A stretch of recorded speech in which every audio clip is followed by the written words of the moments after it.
Pues mira, quizá en la última década lo que me parece más importante es que se ha encontrado la zona de cerebro que es responsable del concepto de espacio.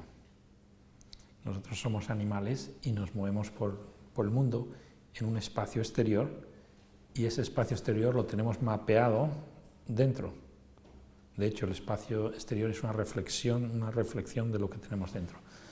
Y se han encontrado unas zonas en el hipocampo, en la corteza entorrinal, que fueron precisamente objeto del Premio Nobel de Medicina hace un par de años, donde hay neuronas que disparan si el animal está en un sitio determinado del espacio.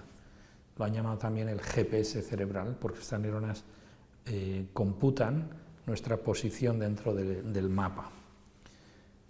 Eso es muy impresionante, pero lo que tienes que tener en cuenta es que es un pequeño aperitivo de lo que no entendemos, que es el resto del cerebro, que es muchísimo más gordo.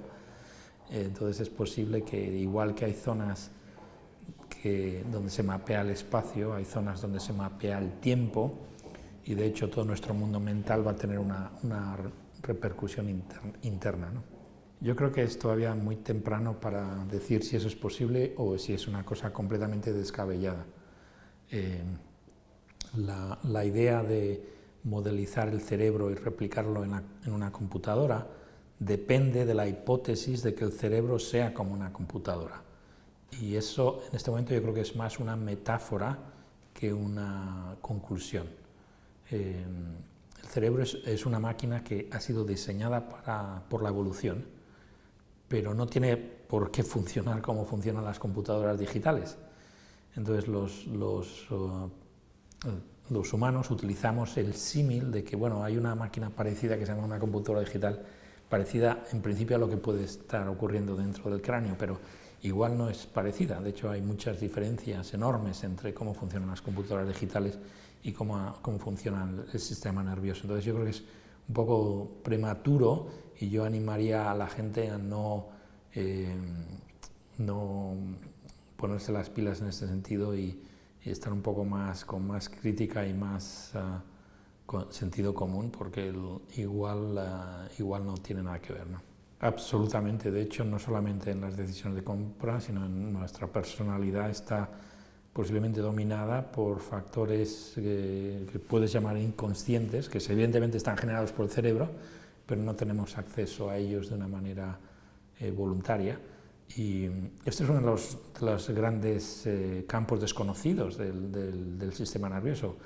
¿Qué parte del sistema nervioso es consciente, qué parte es inconsciencia? ¿Qué es la consciencia, ¿no? ¿Qué es eso? ¿Qué es el libre albedrío? No se sabe. De hecho, no se sabe, no tenemos una teoría general de cómo funciona el cerebro. O sea, estas son preguntas que son preguntas como de segunda etapa. La primera etapa es entender cómo funciona la cosa, la segunda etapa es entender ya cómo funcionan las cosas como más refinadas, ¿no?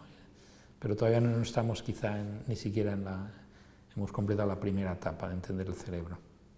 La neurociencia española ha tenido una aportación histórica a la ciencia desde hace más de 100 años, con Cajal y su escuela. De hecho, hoy todavía el neurocientífico más famoso del mundo en la historia es Ramón y Cajal. Entonces es una bandera, el pabellón nacional que tenemos bien alto en la neurociencia, y el momento que, siendo español, tenemos un poco la entrada directa a través de la obra de Cajal y de su escuela. La neurociencia actual en España, hay gente que está haciendo un trabajo magnífico, a pesar de las circunstancias tan difíciles en las cuales están realizando este trabajo, y en general se ve de Estados Unidos con interés y respeto, pero no es una neurociencia del tamaño, del impacto que pueden tener otros países, como pueden ser, no sé, Alemania, Inglaterra, Francia, o incluso países más pequeños que nosotros, como Israel, ¿no?